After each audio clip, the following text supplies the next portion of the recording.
Open up your eyes and see all the fun and mystery. Take an African adventure with daring and destiny. From the mountains to the shore, so many things to explore. Take an African adventure with daring and destiny. What's happening, everybody? Once again, I'm back, and guess who's back? She's still in Kenya, and we've had a great conversation. Many of you love the dialogue when I talked to Simone, and we were actually having a really good discussion about just life and her reasoning for wanting to live outside of the United States. And I wanted to pick up the conversation again because I think that there's another piece of this puzzle that if you get it, it could really open your eyes to another part of living, another part of just understanding. And so, again, here is Simone. She's in Nairobi. You're in Nairobi, right? Yes, in Nairobi, Kenya. All right. That's right. You started speaking different languages last time, and you said something. It was, so what did you say? Oh, Montreal. I said Montreal, right? I went straight American with it. Montreal. You came back with some, some other stuff going on. Montreal. Now, Oui. see. Well, today I would like to talk a little bit about your reasoning for still being in Kenya because, Kenya seems to be a place that you really enjoy. I One of the do. questions I have is, you know, why did you go to Kenya? And then I guess pandemic hit, but then why are you still in Kenya? Now, what is it about Kenya that has captivated you so much? Right. Okay. I love it here. That's initially it wasn't like I set out leaving the States intent to come to Kenya specifically. I kind of had a list of several countries. I think there were 9 countries on my list, 9 African countries where I had done a lot of research and I had a notebook full of all of this information and the pros and the cons of these countries, but I had never visited any of them. So initially, I was going to set out and um, just make my way to each country, spend some weeks here, some weeks there, kind of get a feel for places. And then the place that I felt most at home, I was going to, spend a substantial amount of time in that place once I had done my kind of, hodgepodge of visiting everywhere. But ultimately, I ended up coming to Kenya first. I actually did have a good friend in LA who wanted me to carry some things for her family. So to me, it just made sense that I make Kenya my first stop, make Nairobi my first stop because I was bringing all of this luggage. So that's kind of what made it first on the list because I had these things I was carrying for my friend. Once I got here, I was received so well by her family specifically, but then also just local Kenyans. And that coupled with the fact that right at that time, the lockdown here in Kenya was starting to where it was getting more difficult to travel. So I kind of had to make a decision. Did I want to go to my next country? Did I want to stay in Kenya? What did I want to do? And so I stayed in Kenya. I went to the coast to Mombasa. So I spent several months in Mombasa and just kind of really got acclimated to the people, to the culture. I started learning the language, trying to at least, and I kind of found that I really like it here. It wasn't a specific thing that beforehand, there wasn't a specific thing that made me choose Kenya. It was just one of the places on the list. But once I got here, it felt so nice, familiar. It felt welcoming. And I just started to like it more and more. I started to make more and more friends. My circle grew. And Wait a minute, you found friends in Africa because they say they don't like us over there. So you found friends in Africa. I mean, us, they love us. Well, the thing is, I don't, when people say that, it's kind of like, what do you mean? You can go anywhere and find people that don't like you. You can also go anywhere if you're not a likable person and not make friends, So it's kind of that's kind of a really umbrella statement that doesn't resonate with me at least. I know I can make friends anywhere. However, not everywhere feels, you know, like home. I've been in several places where I have friends and I might have my circle, but the place is not welcoming, Okay. not I know that the kind of person I am, the type of personality I have, I can make do. I can make do in a lot of situations in a lot of places, but that's different from feeling at home. It's different from feeling welcomed, Okay. and I do feel welcomed here. All right. So What are yeah. some of the challenges you've experienced since being in Kenya? I mean, it's because sometimes what people do is because I see a lot of times on YouTube they'll paint the picture of everything just being perfect and everything is we just living life. But what are some things that you've experienced that might be perceived as a challenge or were actual challenges for you? hmm Um, I feel like I believe the last time we spoke, I said that you kind of have to pick your problems. It's not that there's a place that's problem free and everything is 100% the way you would want it. You'd like it, but you kind of have to know what's important to you and pick the problems, the set of problems that you want to take on. So that's how I look at things. That's how I look at living places. I've lived in lots of countries, and that's kind of what you have to first understand about what you want. Understand what problems are you trying to distance yourself from, and what problems are you okay with having? Because there are things like my sometimes my internet will just cut out, or it won't be as fast as I would like, and it's just kind of, is that really is it that big of a deal to me? No, it's not. The peace that comes with being here in Kenya, it's priceless for me. There's certain things like some of the roads might not be what we're used to in the States. It's funny because here, and especially in the city of Nairobi, which is quite a big city, you can be driving down one road completely paved, perfect, and then you turn the corner and it's like, oh, it's off terrain. So It it's can be off the rain, yes. right, but things like that don't really faze me. Not saying that they're perfect, but it's not that big of a problem compared to the problems that I was encountering in the States. Okay. So it's not to say that everything is perfect, but it's not an issue. It's a very easy transition, to be honest, moving from the States to Kenya, to Nairobi specifically. It's a pretty easy transition. Well, Um, is it affordable? I mean, because I know that's one question a lot of people have. Would you consider it affordable, say, for like the average income? Definitely. Well, I will say for someone moving from the States who's used to, especially me moving from LA, Oh, it's very anything is affordable. affordable. I mean, you could at that point, moving from LA, yes. Very affordable. It's I worked, for years in the States, so I saved money, and I'm like, this was a big move for me. I knew I wanted to move here. When I talk about that list, that was a list that was formed because I was like, okay, I don't want to be here.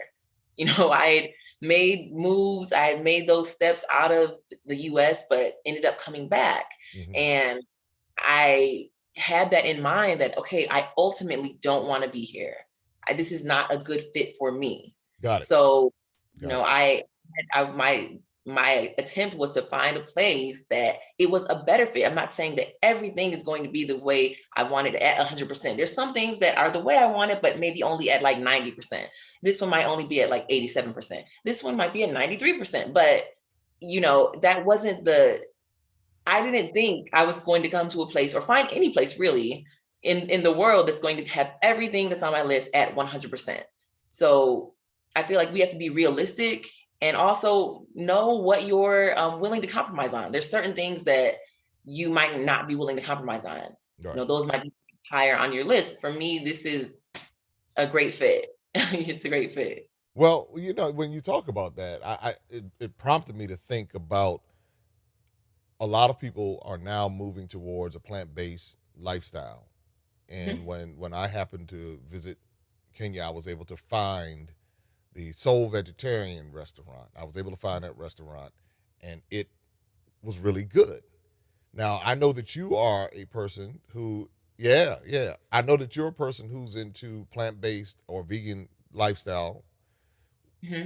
For people who may be looking for that, Hmm. is Kenya, Nairobi in particular, or the place you've been, is that conducive for that lifestyle? Because obviously it's something that you're doing, and then we'll talk a little bit about why you chose that lifestyle. But is that something conducive there in Kenya? Yes. The thing is, it's like um, it's a strange yes and no, because the vegan lifestyle, plant-based lifestyle is foreign to a lot of people. The desire to for me myself to just say no, I have the ability to eat meat, I have the money to eat meat, I have the opportunity to eat meat, but I just don't want to. Mm-hmm. That part is important, not the concept of we're having a meal today and it doesn't have meat in it. That's very common, actually, because a lot of times people associate a plant-based lifestyle or veganism with something that popped up in California, a decade ago. And it's just so far from the truth, especially here on the continent where we have an abundance of vegetables and fruit. That's what people have been eating for, the better part of history. Meat was a luxury for a lot of people and still is in a lot of places. It's more of an occasional thing for different occasions, weddings, funerals, baptisms. That's something where you really bring out the meat, or um, and as we're getting more modern, you'll see people eat more and more and more, partially because they associate it with wealth, Okay. partially something that has come from the Western world and this fascination with the West. But we can look at our land, we can look at African soil and see what grows from it and kind of get an idea of what we're supposed to be eating. We Right. have vegetables that can grow here that you can't grow in Scandinavia. We have fruits here and plants here and in this quantity, in this abundance, that you're not going to get that when you go to places in Europe. You're not going to get that when you go to Russia. You're not going to get that when you go to Canada. We can look at our land and see what we're supposed to be feeding ourselves with. Um, Well, that so leads me to the next question. Then that leads me. Why have you okay? Why have you adopted a plant based lifestyle, and what have you learned since you gave up meat? Because I'm sure you've eaten meat before. that I grew up eating meat. Grew up eating meat. It's not like I didn't come from a vegan vegetarian household. I have a lot of friends who they um are Muslim, and they at least weren't eating certain things. They weren't eating pork. They weren't eating. For me, we ate it all. Mm. I was talking to my mommy the other day, and she literally, like 3 days ago, she was telling me that she just made a pot of pig feet, and I was like, yeah, I remember those pig feet. So you've I that actually eaten pig feet? I could never eat pig feet. That's the one thing I think I tried to do. I was like, it's the texture of this thing is just not right. It's just like mushy and gushy in my mouth. my mommy does make them in a way where they're very tender. That's her little, secret recipe. But yes, I've eaten pig feet, chitlins, help clean chitlins. We I've eat eaten rat. chitlins before. I actually enjoyed chitlins. That's kind of ironic. Once they were cleaned and I could, and I put them with some rice, and then I was like, okay, this don't taste too bad.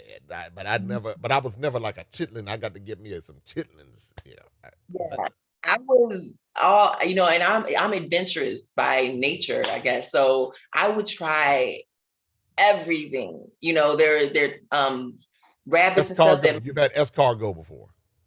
yes, I have. Yeah. Okay. You've Mhm. had rabbit. Have you had rabbit? I've had a rabbit. My So granddaddy would go hunt, bring in rabbits and eat. I mean, I've had also I used to live in the Caribbean. All right. So I've had like bush meat, I've had pelican, and I had iguana, and oh wow. things that I used to live in Louisiana. That's where I spent my formative years, where I became an adult, and I had like Nutri-Rat. We have there's like an animal stays in the sea. It's kind of like, they call it the chicken of the swamp, because Okay, I was they're gonna say you're in the swamp. You in the swamp. yeah. But it's like a type of like rat rodent kind of, I don't Okay, know. you've had Breed. snake before. Had snake, Turtle. had a turtle. Have I had turtle? I don't think so. All right, I've I had found one. crocodile, bowls. I've had Okay. frog, all kind of crawfish and shrimp Yeah, and yeah, yeah, all yeah. Okay. you can think of. So I mean, I used to eat everything, buffalo and all kind of stuff. Yeah, I like bison. I'm always, yeah, I can do venison and bison. About those two right there, I don't. Yeah. So I'm telling on myself now. Insects, things like that. Like, I mean, I've had it all, so it wasn't a thing about, well, oh, you're not used to eating this, so that's why it was. No, I was used to eating everything. I'm a descendant of slaves, so my grandparents and great grandparents taught my parents how to cook all of that, and that's what we ate. So So why the change? What happened in your life that you decided you were gonna give up all that good down home soul food, good chitlins, hog maws, pig feet, snail, bumblebee, hornet, wasp, iguana? Yeah. I had to throw worms. I had to throw some stuff in there. Why did you decide to give all that good eating up? for me, it was just a process of learning and educating myself. There's a lot of things that we associate with our culture, the Black culture, African American culture specifically, that when we really think about it and educate ourselves how we got to this point, there are things that are based out of trauma. We have a lot of habits with food and otherwise that were purely based out of trauma. And we can't continue to consider those things good things.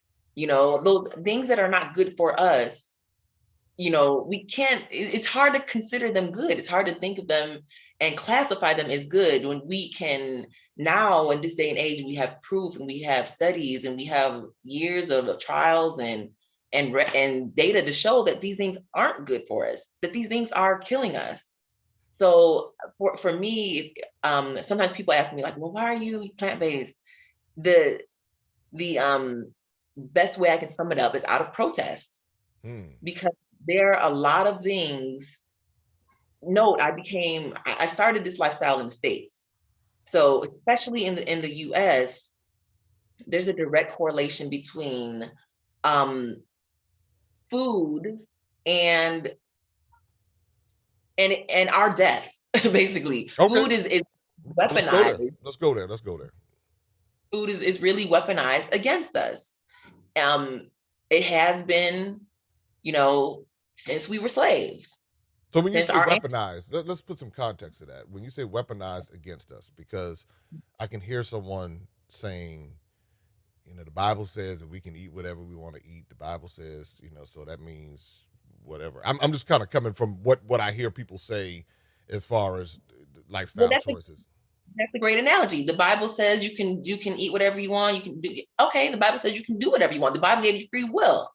It doesn't mean that with your free will, you were supposed to go out here and kill somebody that steps on your white shoes. But you have the free will to do it. Now you can do whatever you want. Right. So that's the thing. Everything that you can do, you're not supposed to do. That sounds like a scripture there. No. Yeah. What it does is, what is it? Everything may be permissible, but everything might not be beneficial. That's yeah. Right. There you go. But that's real. But it's true. I feel like we have this. It's very. I don't see there's so many things that I don't see that kind of mindset with, where we understand as a whole that everything you can do, you're not supposed to do.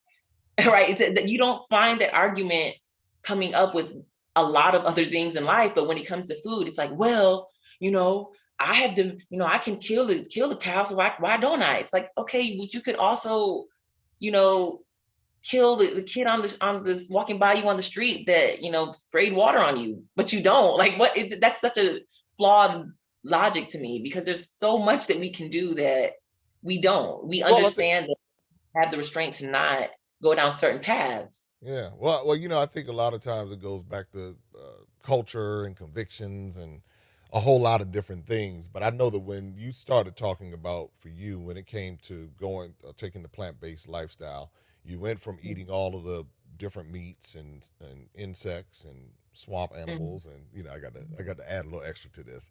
Um, mhm, how has it helped or benefited you? Because you have the keto audience that says eat all the meat you want, eat everything you want to eat, all of that meat based protein. You just take the carbs out.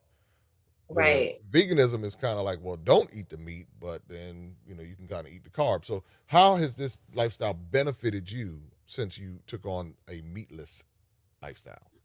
Right. I feel like there are a lot of diets out there that are focused on losing weight. So you have a lot of people that have the keto diet, or they have the modified keto, and they have the this and they have that, and a lot of those things are focused on losing weight. My journey with food and plant-based lifestyle had nothing to do with losing weight. It had something to do with my health, my energy, also the environment as a whole. When we look at the environment as a whole, there's so many of the negative effects of changes in the climate, changes in the environment that are affecting who? Us.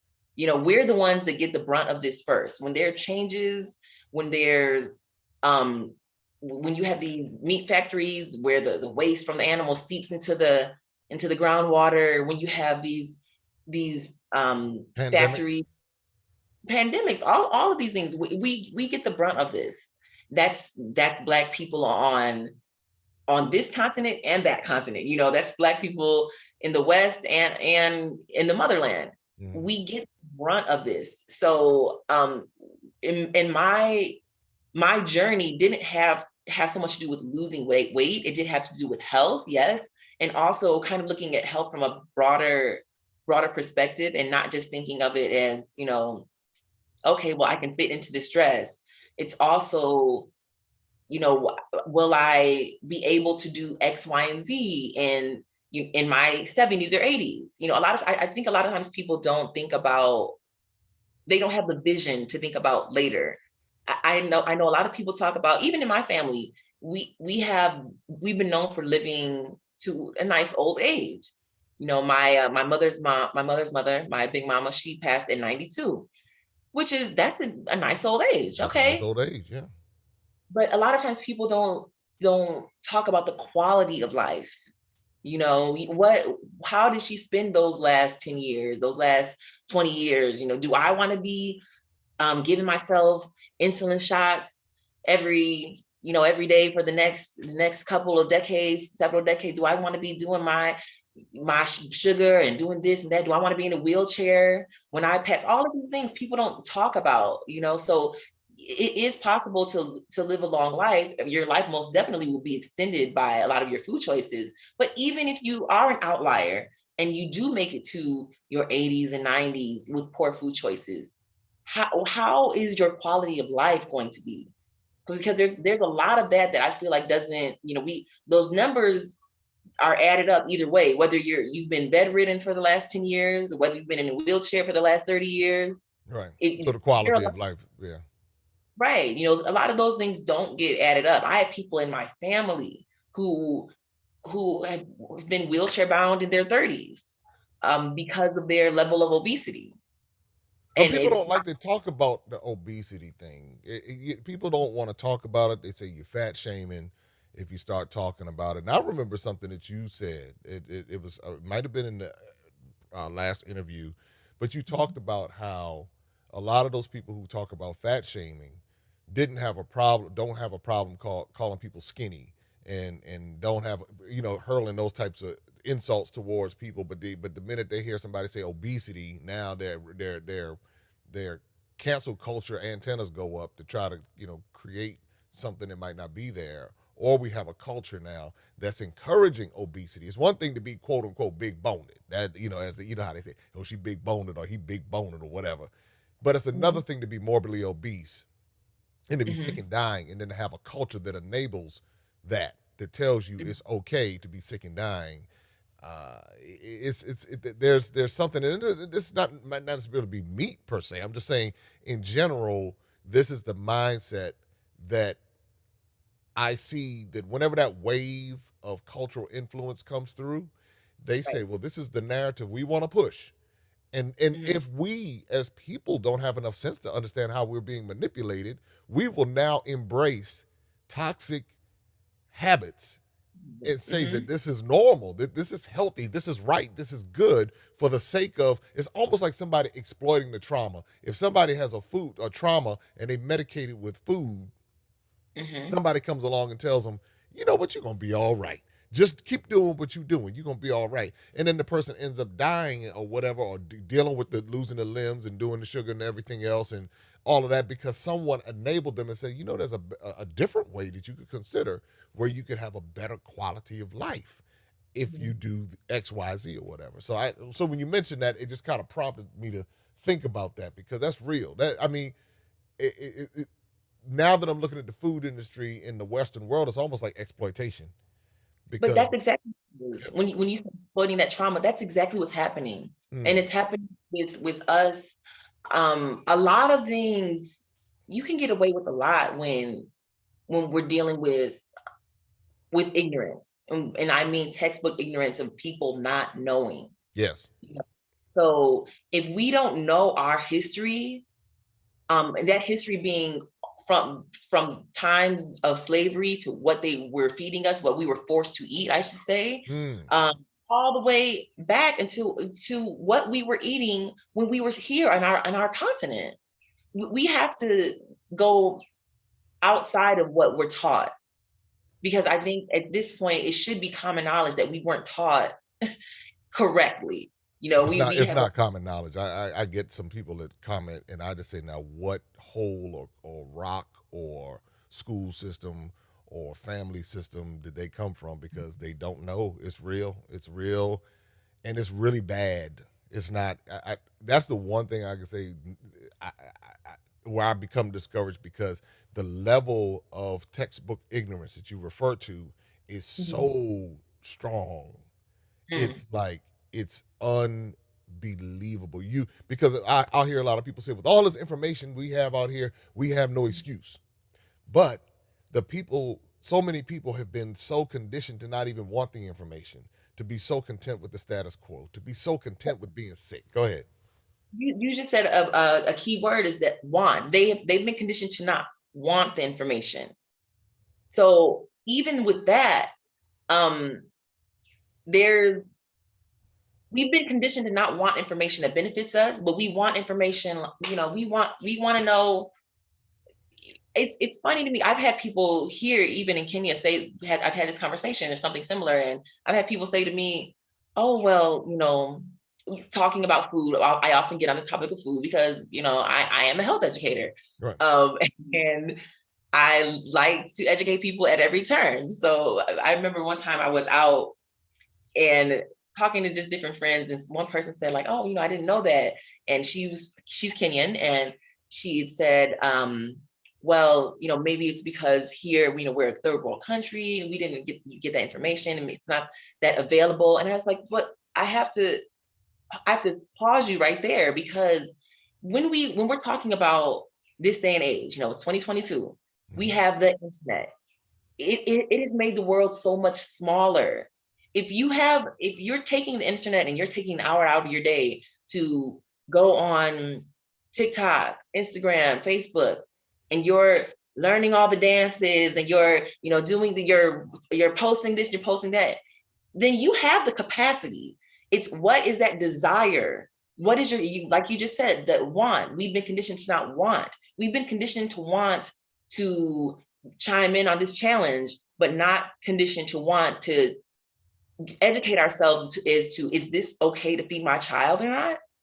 Is this acceptable? Has this been proven to cause cancer? Because a lot of things we're feeding our children have been proven to cause cancer. They are known carcinogens, and we don't know it because we're not taking the time to find out.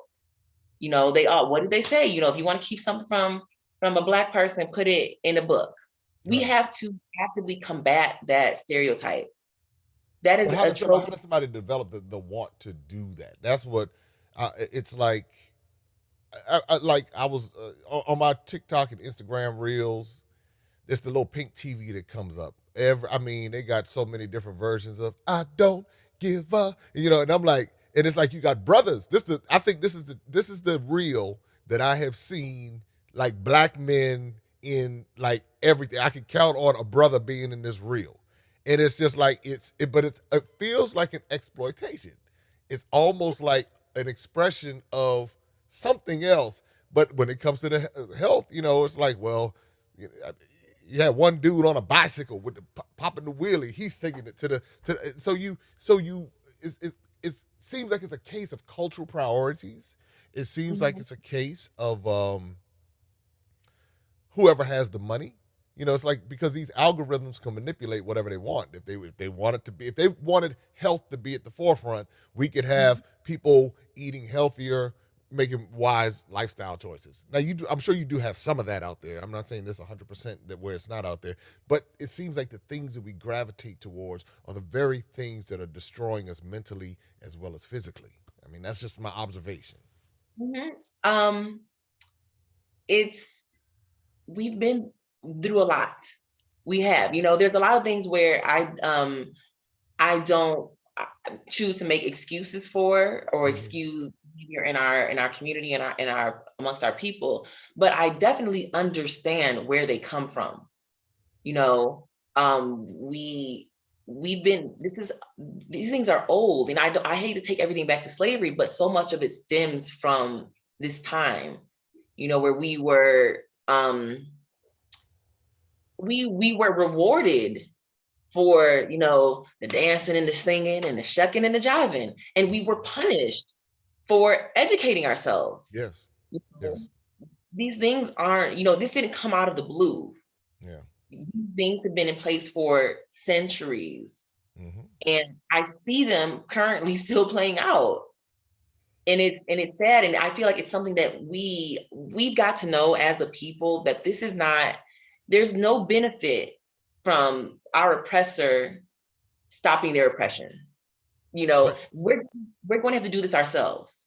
Right. So And that's that's one even of on the the things. continent. That's even on the continent because I see the same thing in Africa, where people embrace the same, and it's like they're like maybe 50, 60 years behind, where other parts of the Western world are, but it's like embracing the oppressors' ideologies or embracing. Well, you know what it really goes back to? It just clicked. You got to keep What? in mind the oppressor has created the educational system that educates much of Africa and, of course, the Western world.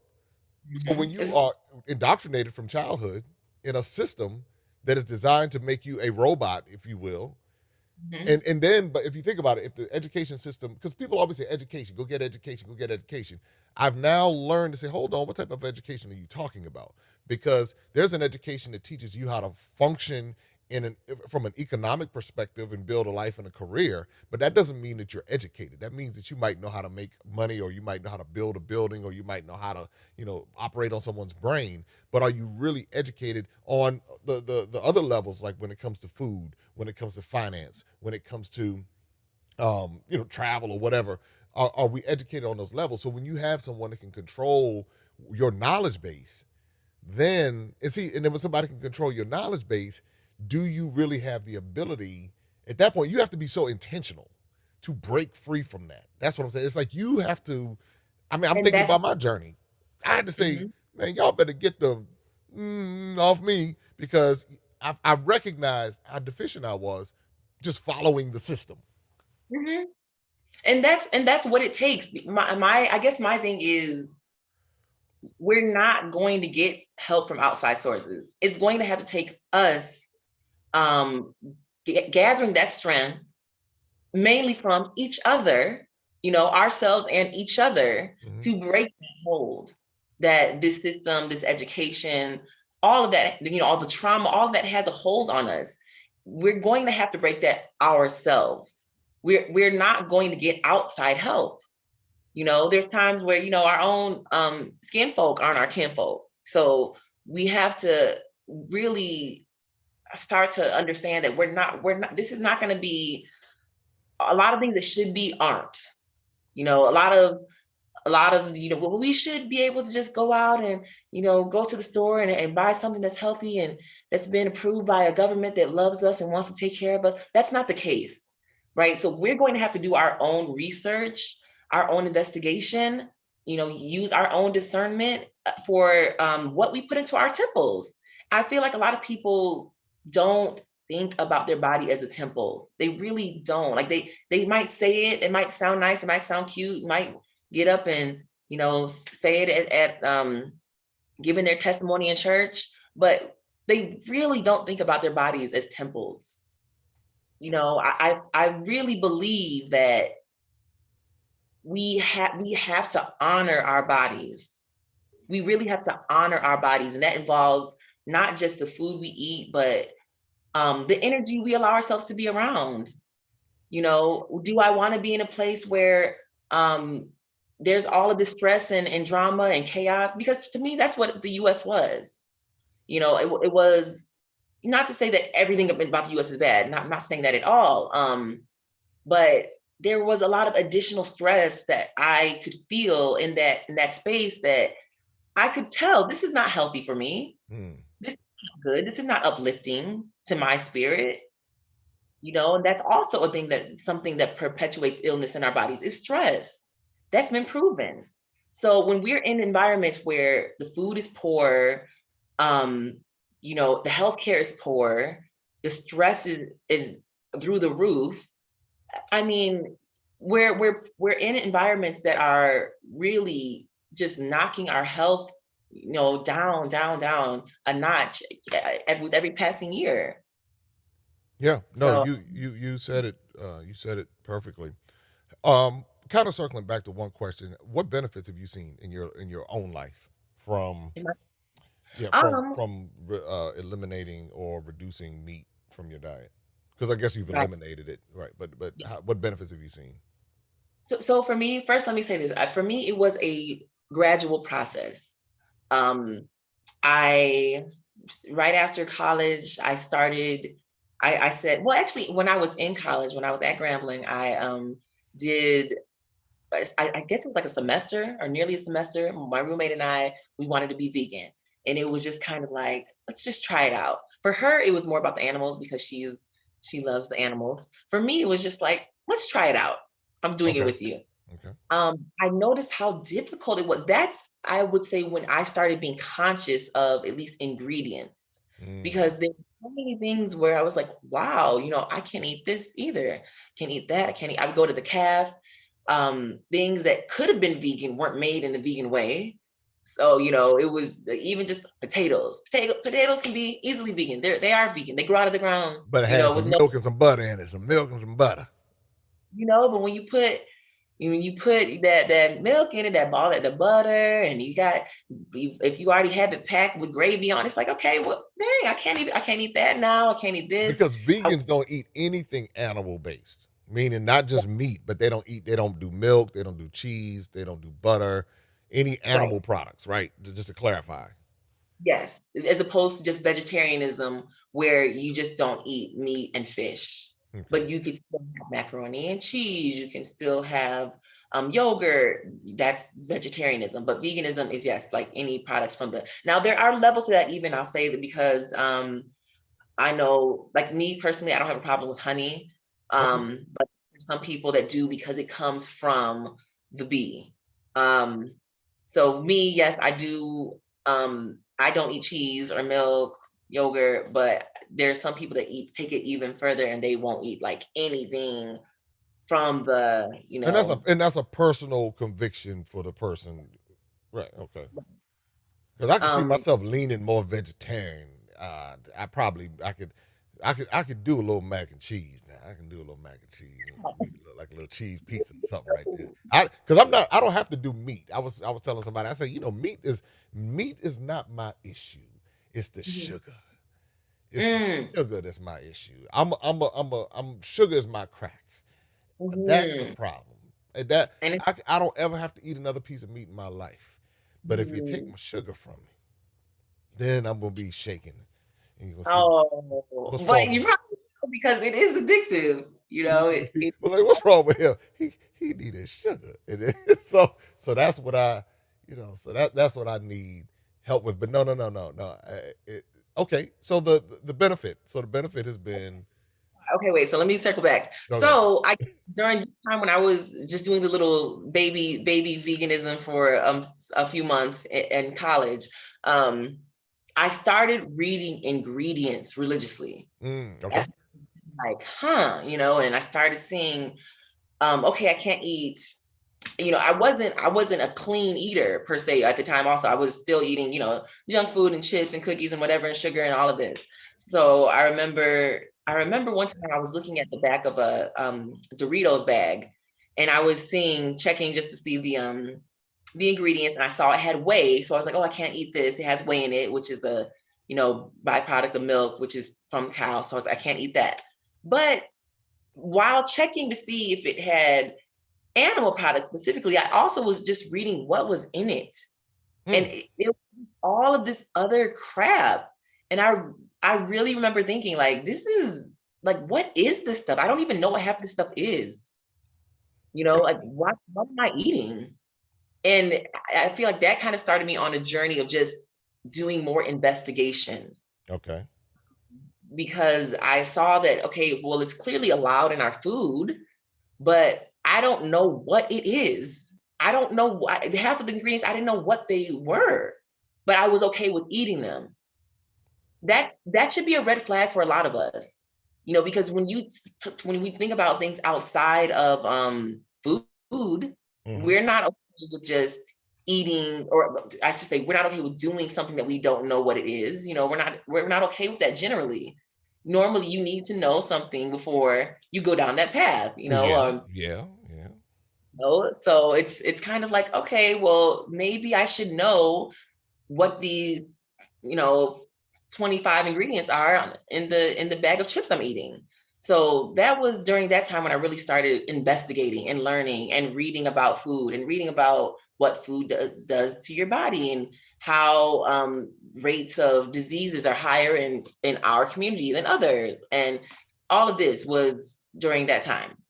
So after that, so after school, I remember the first thing I did was cut meat out. I said I wasn't going to have meat before noon.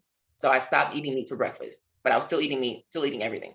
Okay. Um, So no bacon then and sausage in the mornings. In other words, to bring it yeah, on home, to bring it on home, bacon and sausage in the morning with the eggs yeah, and the grits and all that, and the yeah. I could do biscuits and the the jelly. grits, and I would do the biscuits, but I wouldn't do, like, the pork gravy and everything. I was just, that was my first step. I could have meat. I was still eating pork, still eating everything, but I was just not going to have it for breakfast. I was going to give my body a little more time to digest and have Mm. a light start. Okay. Then I cut out pork. Next thing I did. Okay.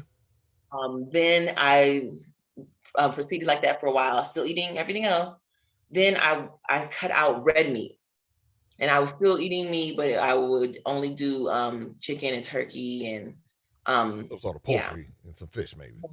everything under, still fish, like all of that. The biggest single change that I made was when I decided to stop buying meat, like, for my home. At Mm. the time, I was living in Europe, and I said, okay, I'm okay with eating meat still, and I'll have whatever, but I'm only going to eat it when I go out. I'm not going to buy it and have it, in my home and cook it. I'm just going to eat it, like, occasionally when I go out. That was the biggest single change, because that took me from eating meat basically every day out of the year to eating meat maybe 30 days out of the Out of the year. year. Yes. And Right, I would because when say, you would go out, like if you go out, you go get something to eat, or you get a little meat or right. something. And then also, because at the time I was living in Spain, I also, maybe because I didn't like the way that they prepared their meat, a lot of times I found myself eating fish a lot. So Mm. even that, when I think about it, it probably wasn't 30 days out of the year. It's probably like, more closer to 20, when I would go home for the holidays, or when I would, travel, or be when I was somewhere where I liked the way they prepare their meat. But I remember I wasn't eating that much meat at that time because I wasn't a fan of how they prepared it. So That's the time where I saw a big change in my body, because I noticed that I had a lot more energy just from cutting the meat. And even though I was still eating meat, that's when I really cut it out to the point where I can notice, like, wow, I have a lot of energy So the that I didn't. energy is the biggest thing that you noticed initially when you cut that meat back. Yes, yes. hmm Mm. So that for me was it, because I wasn't doing this once again for weight loss. I think I started this journey early enough to where, I know once you get a certain age, weight starts to come on.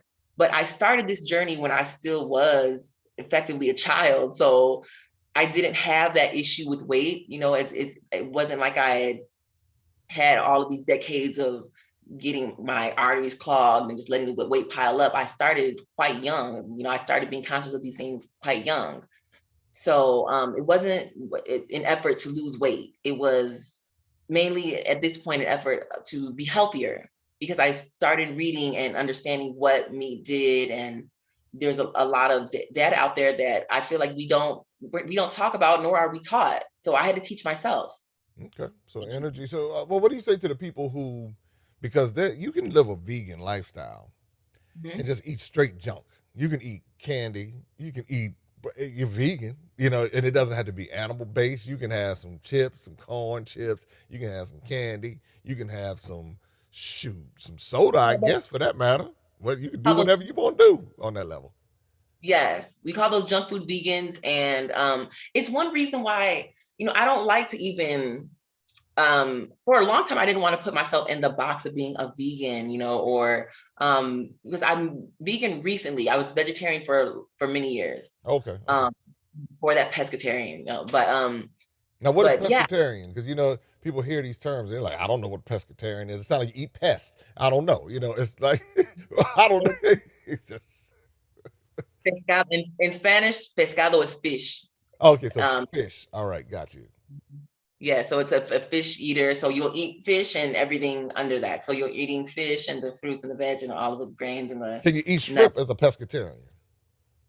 Some do, some don't. I not a even when I was pescatarian and I started learning about what's in shrimp and seafood, I wasn't eating it anyway. But I know pescatarians that do eat shrimp and seafood, but Okay. that's not something I So they can I eat was. clams and oysters and mussels and crabs and Yes, a you can. lobster.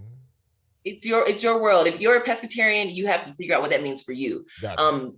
At that point in my journey, I had left behind seafood because I started to understand what's in those shrimp that was What's in was that little I- black vein down the back of the shrimp? That's running down the right. back of the shrimp right Because there. note, I was coming straight out of Louisiana, so I was eating crawfish etouffee and all Break the kind head of off and go to work yes, I was all of the and seafood. suck I it was and get all the juices. yes, exactly. Ugh. But that came along with my education process, and I no longer at that point I was no longer eating scavengers, so but that's what if you're a pescatarian, I will say this, that in those different ranks and those different levels of diet, of your personal diet, you have to decide that for yourself. I Right, I right, right, right. definitely Yeah, yeah. vegetarians who eat seafood is also. I also know some that only eat fish and leave seafood alone. I also know meat eaters that don't eat seafood, you know, for some of those Yeah, very yeah. same If reasons. you watch some of these folks on YouTube, man, you eat a good old steak and get some little green beans and you don't, and it's like, hey, you good to go. Just go. I mean, and I'm not. Let me say this. Everybody has their own right to their own preference, their own food choices, and their own preferences. It's what I always try to understand is what's contributing to our poor health, and Mhm. having conversations and introducing conversations that prompt people to go educate themselves and make a determination for themselves. So I won't food shame anybody or anything like that, because I'll be the last one to get on here and be hypocritical and talk like I do everything the right way and I have it all cracked out. It's like I tell you, I'm a sugar addict. I'm a sugar addict. Where's some sugar? I got some sugar around here somewhere. I need some sugar. So I'm looking that. So I recognize that, and I know that that's something that I have to be very intentional. Like yesterday, I had a bad sugar day. It was a bad sugar day. Do they have like SA? somewhere. That's what we need to start, a SA, a sugar anonymous. Yeah, because I'm serious. Because I mean, it was a bad day. It was, today, yesterday. Bum, bum, bum, bum, bum, bum, bum. It was not a good day. It was a bad day. To develop that, it sounds like that's something that's dear to your heart. You can go ahead and do that. Help people out. That'll be the whole world. Everybody be calling, you know what? That might be an idea. Every time I run my mouth, I get these ideas like sugar. But see, I don't want to be the hypocrite leader. Hi, my name is Jay, and I'm addicted to sugar. And then I know, yesterday was a bad, bad day, and it was late, and I did a presentation taking people to Africa.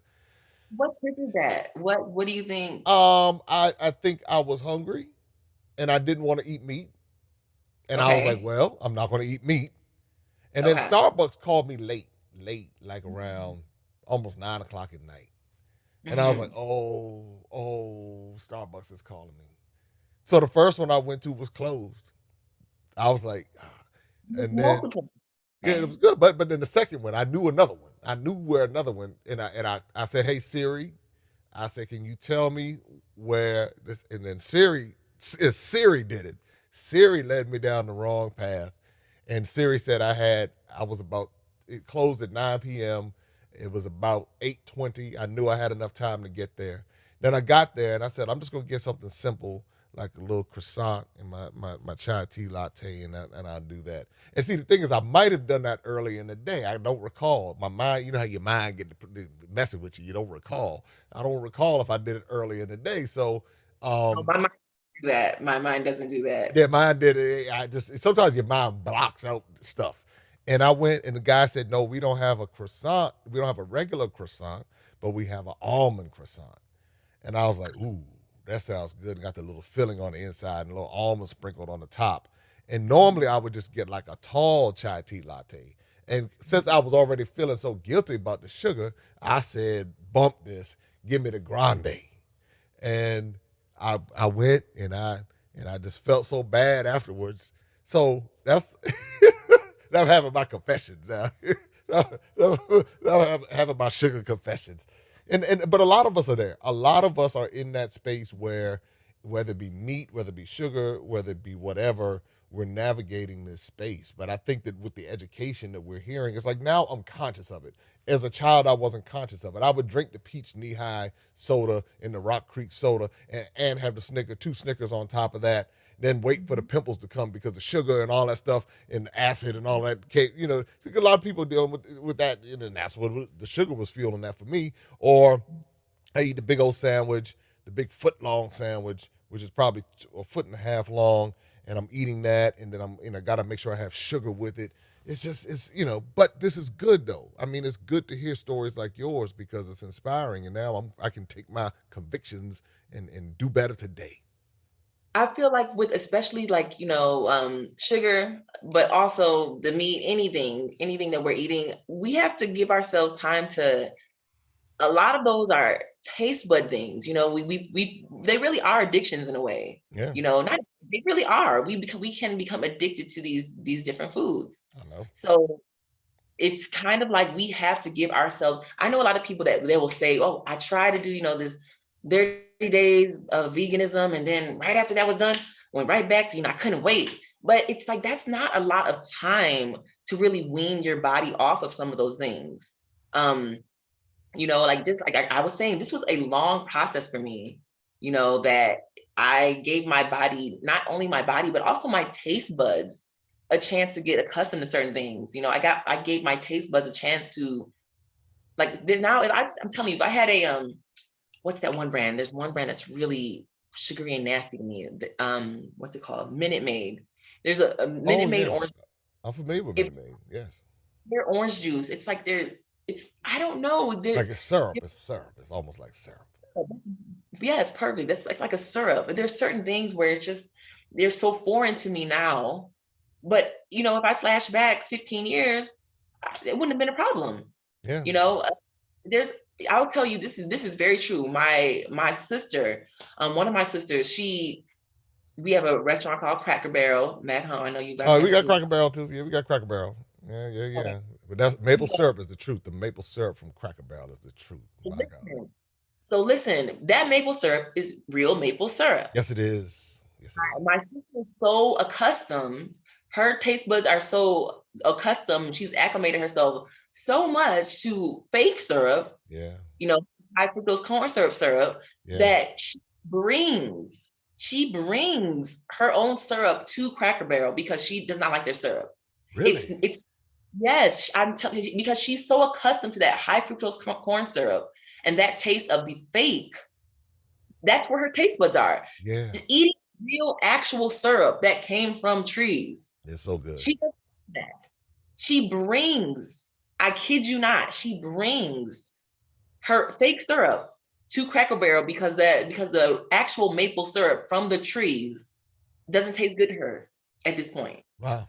Wow. I remember the first time I had it, and I was like, "What is this?" And I just that maple syrup they put in the little things. It's a little something Mhm. about this size right here, about this right Mhm. here, and you pour the whole thing on. See how the addictions are. See I got something. This is lotion right here. This is lotion, but it's like, it's a part of me. I know even with the Cracker Barrel Mhm. maple syrup, the size and the portion that they put. And I'd ask for Mhm. two of them.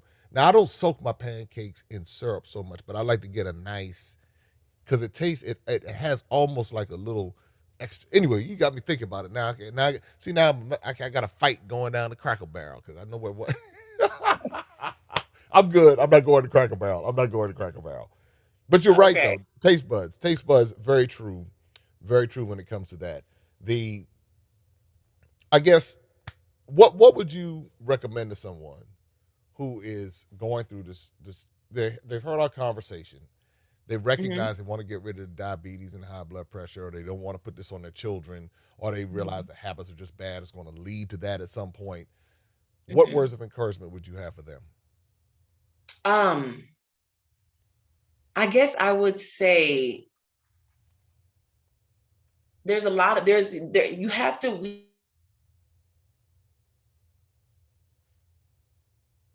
Uh-oh. See there? we can you hear me? You just all right, you're back now. We got you back. I was like, see there, just when it was getting good. All right, so you have to do what? You say you have to wean yourself? Is that what you're about to say? Oh, Look at that. It did it again. stop. All Is right, it go okay? ahead. Yeah, yeah. Okay. We have to work on converting knowledge that we have in our head to actual practice.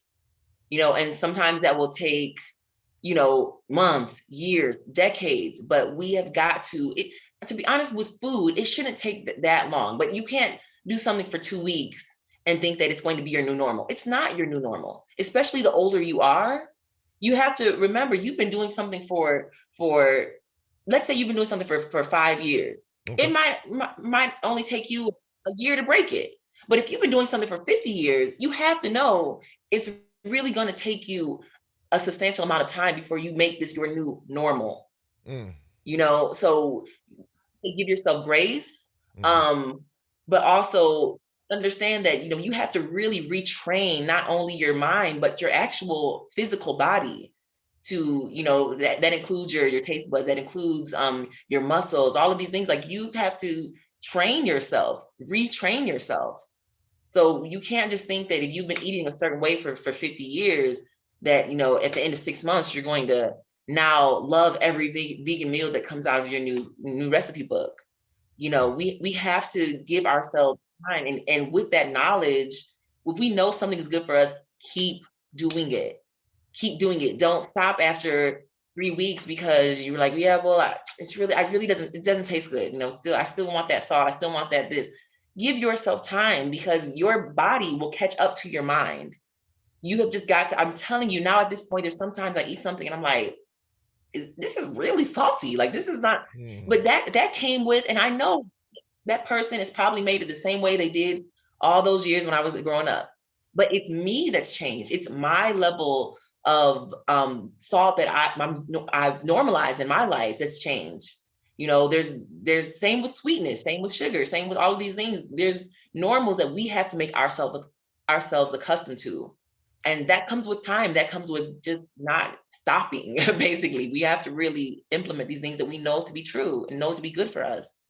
What about people like me who fall off the bandwagon so severely? Like today, I don't want to eat anything. Like today, I haven't had anything yet. I'm going through guilt and shame and condemnation, all because of my dietary choice late last night. So, how do you encourage people like me who have backslidden into the world of food fornication and went into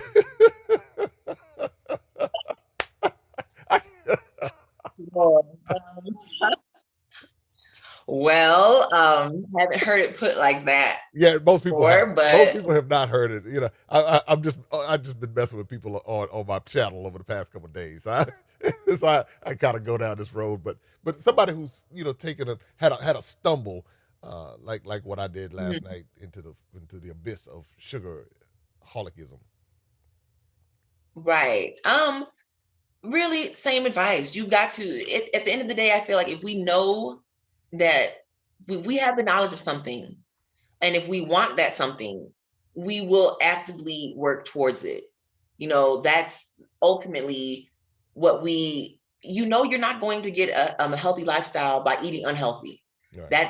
That's something that we know. So we have got to actively work towards what we do know. If you want what you say you want, because Right. there's a lot of people who I think they have the understanding that, okay, this might be bad for me. However, this tastes good. And if they're more after the good taste than the healthy lifestyle, they will choose accordingly. So, my mother taught me that you can always tell the truth by someone's actions. I'm Absolutely. going to believe what you do, not what you say. So Absolutely. you might think that, I really want a healthy lifestyle, I really want healthy, really want healthy. But at the end of the day, you might just want to feel good. You might just want to, if you're honest with yourself, you might just want to have this because it tastes good and it tastes better than that.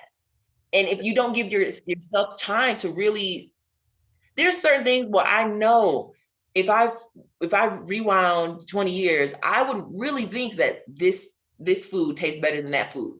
But now, not even fooling myself or hyping myself up or anything, I really don't think certain things taste good because it's been so long since I had that to be my normal. Yeah. Yeah. I Yeah. feel like we don't get to that point.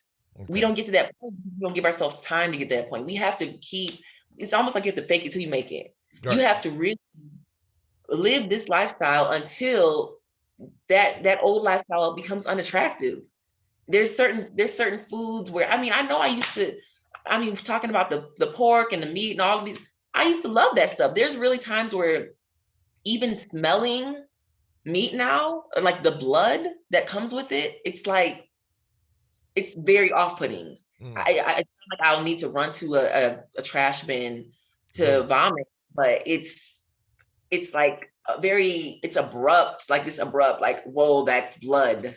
That's blood. Mm. I was eating blood. Mm. Like when I go into certain stores and I pass by like the butchery, it's Yeah, so now the raw blood could be a problem. I haven't gotten there with the cooked blood. The cooked blood still will be like, I'll smell it, be like, oh, that smell like some, ooh, that smell, ooh. And I check myself though. I'm checking myself now. Now it's like, okay, okay. Not to say that I won't ever have another piece of little something, but it's like now it's slowly happening. It's right.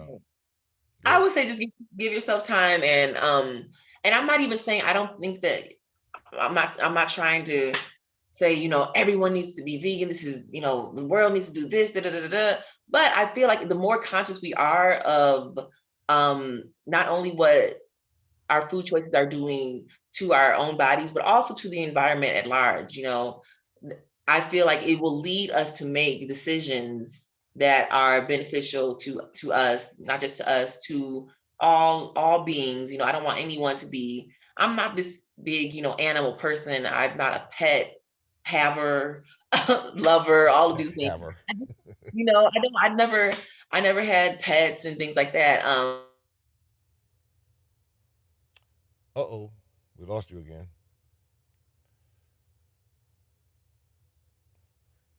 I don't know. Well, let me say this. Simone has brought us so many gems today. And if you're interested in following up this lifestyle that we've talked about, my encouragement is that you continue to do your research. There's a lot of resources and materials available on YouTube that you can take advantage. Oh, you're back. You're back. Yeah, yeah. I was wrapping it up because it's the internet. The internet system is trying to tell us a little something. You've done good today, though. Okay. But listen, Simone. Listen, we have to have you come back again because I know you have a lot of things going on over in Kenya that I believe you're building your business and different things are happening. So I think that's really cool. And I would like to be able to take some time and just kind of focus on that you have going on over in Kenya, because a lot of people are interested in Kenya. Kenya ranked very high among the want to travel locations on our survey. Yes, So it's that's something, great. you're very well versed in Kenyan culture. You're very well versed in just the whole vibe over there. So that's cool. So I want to thank you for joining me today and offering so much insight. And now I know what I need to do. You said to me, if you're serious about what you're trying to do, brother, then you need to go ahead and stop doing the stuff that's contrary to what you say you're trying to do. That's how I had to break it down in our American vernacular. We should be in alignment. We should be in alignment. We should work on alignment with what we say, what we do, how we feel on the inside, what we show on the outside. All of those things should align. So Yeah. if you really want to be about it, then be about it. There it is. And you said that so graciously, so I appreciate it. And I heard you loud and clear. And yeah. So anyway, I've been talking to Simone. She is located in Nairobi, Kenya. We had a great conversation last time. This conversation was another great conversation. You can get all of her information in the description below, but be sure to make sure you subscribe, like, share this content, because that's how we educate ourselves. We're bridging the gap between Africa and the African diaspora on a variety of different topics. And what it's doing, it is empowering us. This is how we chip at the wall of misinformation and ignorance that has plagued our communities on both sides of the Atlantic for hundreds, even thousands of years. So again, until next time, everybody, take care, be safe. What made you say, I'm gonna go climb Kilimanjaro? When I went to Ghana, I knew that there was something missing. Why'd you go to Ghana? What started the whole? What started the whole thing was curiosity. And I did the ancestry, DNA, then I did African ancestry. Then when I was doing the whole Uber experiment, I was meeting all these people from Africa. And there was this one young lady from Ethiopia, and then she told me, this Ethiopia is this great place, you need to go. And I'm thinking to myself, yeah, whatever, okay, I'm gonna go one day on my bucket list. But then I did the ancestry, and this whole piece about Africa kept coming up in my mind. And then I just decided to do it. I said, I'm gonna stop waiting around, I'm gonna do it. From there, went to Ghana, and the first thing that hit me is that, wait a minute, there's something I wasn't told.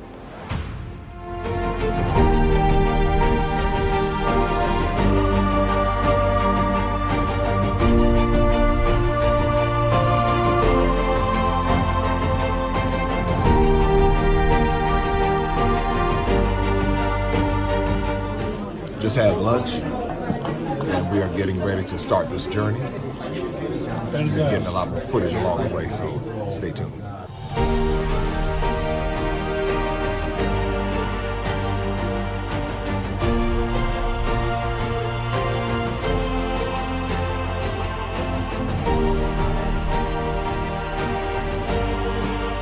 So we made it to the top after the rock scramble.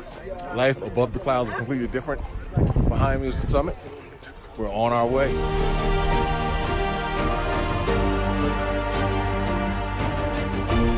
We are in a cloud. That's what's happening. I'm dressed like a handmaid. This is literally like from another planet.